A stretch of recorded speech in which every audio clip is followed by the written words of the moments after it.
ಕೊಟ್ಟಿದ್ದಾರೆ ಸರ್. ಇಲ್ಲ ಡೀಟೇಲ್ಸ್ ನಾನು ತೊಗೊಂಡಿಲ್ಲ. ಡೀಟೇಲ್ಸ್ ಅವರ ಯೋಗಕ್ಷೇಮಕ್ಕಷ್ಟೇ ಡೀಟೇಲ್ಸ್ ತೊಗೊಂಡಿದ್ದೇನೆ. ನಾಯಿ ಬಟ್ಟ ಆಟ ಬಂತ, ಬೆಕ್ಕಾಟ ಬಂತ, ಇದೆಲ್ಲ ನಾನೇನು ತಿಳ್ಕೊಳಕ್ಕೆ ಹೋಗಿಲ್ಲ. ಒಟ್ಟಲ್ಲಿ ಆಕ್ಸಿಡೆಂಟ್ ಆಗಬಾರ್ದಾಗಿತ್ತು, ಆಗಿದೆ. ಅವರಿಗೇನು ತೊಂದರೆ ಆಗಿಲ್ಲ ಅನ್ನೋದು ಅಷ್ಟೇ ನಮಗೆ ಮಾಹಿತಿ ಸಿಕ್ಕಿದೆ. ಸಿಬಿಐ ಕೊಡಬೇಕು ಅಂತ ಹೇಳಿ ಇವತ್ತು ಹೈಕೋರ್ಟಲ್ಲಿ ತೀರ್ಪಿದೆ, ಕೇಸ್ ನಡೀತಾ ಐತಿ. ಇವತ್ತು ಮೈನ್ ತೀರ್ಪಿ ಸಿಬಿಐಗೆ ಕೊಟ್ಟಿದ್ದೆ ಆದ್ರೆ ಮತ್ತೆ ಮುಖ್ಯಮಂತ್ರಿ ಅವರಿಗೆ ತೀರ್ಮಾನ ಏನು ಬರುತ್ತೆ ಕಾದ್ ನೋಡೋಣ.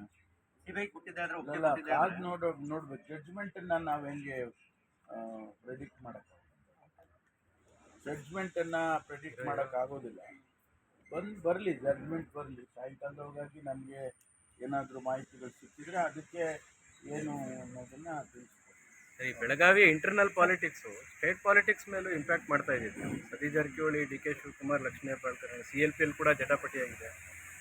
ಜಟಾಪಟಿ ಏನಿಲ್ಲ, ಅವರು ಕಾಂಗ್ರೆಸ್ ಪಕ್ಷದ ಕಚೇರಿ ಕಟ್ಟೋದ್ರ ಬಗ್ಗೆ ನಾನು ಹಣ ಕೊಟ್ಟಿದ್ದೇನೆ, ನನ್ನ ಹೆಸರು ಹೇಳಿ, ಯಾಕೆ ಬರೀ ಒಬ್ಬರಿಬ್ಬರ ಹೆಸರು ಹೇಳ್ತೀರಾ ಅಂತ ಅವರು ಹೇಳಿದ್ದಾರೆ. ಅಷ್ಟೇ ಬಿಟ್ಟರೆ ಬೇರೆ ಚಾಮರಾಜಪೇಟೆಲ್ಲ ಅಂತ ಹೊಸಲೂರಿನ ಕಿಚ್ಚಲು ಕೊಯ್ದ ಪ್ರಕರಣದಲ್ಲಿ ಈಗ ಒಬ್ಬರನ್ನ ಅರೆಸ್ಟ್ ಮಾಡಿದ್ದಾರೆ. ಯಾರು ಬಿಹಾರ ಮೂಲದವನು, ಆತನ ಹಿಂದೆ ಬೇರೆಯವರೇ ಇದ್ದಾರೆ ಅಂತ ಅಭಿಮಾನಗಳನ್ನು ವ್ಯಕ್ತಪಡಿಸಿದ್ದಾರೆ. ಜೊತೆಗೆ ಯಾರು ಕೂಡ ಬಿಜೆಪಿ ಭೇಟಿ ಆಗಿಲ್ಲ. ಒಬ್ಬ ಕತ್ತರಿಸಿದವನು, ಒಬ್ಬ ಕೆಚ್ಚಲು ಕುಯ್ದವನು ಒಬ್ಬ ಅಂತ ಹೇಳಿ ಅವನನ್ನು ಅರೆಸ್ಟ್ ಮಾಡಿದ್ದಾರೆ. ಅವನ ಹೊರ ರಾಜ್ಯದವನು ಅಂತ ಹೇಳಿ ಅವನ ಮೇಲೆ ಈಗಾಗಲೇ ಅವನ್ನ ಅರೆಸ್ಟ್ ಮಾಡಿ ಅವನ ಮೇಲೆ ಕ್ರಮ ತಗೊಳ್ತಾ ಇದ್ದಾರೆ. ಒಂದು ವೇಳೆ ಆ ರೀತಿ ಏನಾದರೂ ಇತ್ತು ಅಂದರೆ ಅದನ್ನು ಆ ಆ್ಯಂಗಲ್ನಲ್ಲಿ ಏನಾದರೂ ಇನ್ವೆಸ್ಟಿಗೇಟ್ ಮಾಡಬೇಕು ಅನ್ನೋದಿದ್ರೆ ಮಾಡ್ತಾರೆ.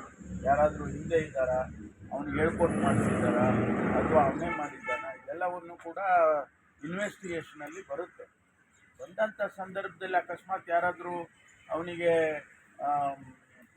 ಫೋರ್ಸ್ ಮಾಡಿ ಅಥವಾ ಸಹಕಾರ ಮಾಡಿದ್ದಿದ್ರೆ ಅವ್ರನ್ನೂ ಅರೆಸ್ಟ್ ಮಾಡ್ತಾರೆ, ಅವ್ರ ಮೇಲೆ ಕ್ರಮ ತಗೊಳ್ತಾರೆ.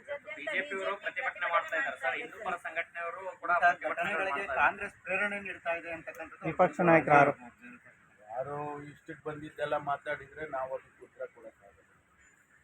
ಯಾರು ಕಾಂಗ್ರೆಸ್ನವ್ರು ಮಾಡಿದ್ರು, ನಾನು ಹೇಳ್ತೀನಪ್ಪ BJP ಅವರೇ ಅದಕ್ಕೆ ಸಹಕಾರ ಮಾಡಿದ್ದಾರೆ ಅಂತ ಆಗುತ್ತಾ? ಅದೆಲ್ಲ ಸುಮ್ಮನೆ ಏನೋ ಒಂದು ಮಾತಾಡಬೇಕು ಅಂತ ಮಾತಾಡಿ ರಾಜಕೀಯ ಎಲ್ಲದರಲ್ಲೂ ರಾಜಕೀಯ ಮಾಡೋಕ್ಕೆ ಹೋದರೆ ಅದು ಜನನೇ ಗಮನಿಸ್ತಾರೆ.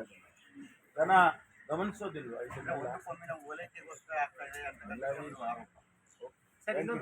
KPSC ಎಕ್ಸಾಮ್ ಸರ್, ಒಂದು ವಾರ ಡಿಫ್ರೆನ್ಸ್ ಆಗಿದೆ. 19ನೇ ತಾರೀಕು ಮತ್ತು 25ನೇ ತಾರೀಕು ಕಂಟಿನ್ಯೂ ಮಾಡ್ಬೋದಿತ್ತು. ಒಂದು ವಾರ ಎದಕ್ಕೆ ಅಂತ ಅವ್ರಿಗೇನು ಸಮಸ್ಯೆ ಇದೆಯೋ ಗೊತ್ತಿಲ್ಲ ನಮಗೆ. ಕೆಲವು ಸಂದರ್ಭದಲ್ಲಿ ಪ್ರಶ್ನೆ ಪತ್ರಿಕೆಗಳು ಸರಿ ಮಾಡೋದಕ್ಕೆ ಅಥವಾ ಕೆಲವು ಸಂದರ್ಭದಲ್ಲಿ ಆ ಸಿಸ್ಟಮ್ ಎಕ್ಸಾಮಿನೇಷನ್ ಮಾಡಬೇಕು ಅಂತಂದರೆ ನೂರಾರು ವಿಚಾರಗಳಿರುತ್ತೆ. ಎಲ್ಲ ಕಡೆ ಈಗ ಶಾಲಾ ಕಾಲೇಜುಗಳಲ್ಲಿ ಮಾಡ್ತಾರೆ. ಅಲ್ಲಿ ಅವರು ಕೊಡಬೇಕಲ್ಲ, ಅಲ್ಲಿ ಮಕ್ಕಳಿಗೆ ರಜೆ ಕೊಡಬೇಕು ಅಥವಾ ರಜೆದಿಂದಲೇ ಇವರು ಎಕ್ಸಾಮ್ ಮಾಡಬೇಕು. So many things are there. ಅದಕ್ಕೆ ಅವ್ರು ಮಾಡಿಕೊಂಡಿರ್ತಾರೆ.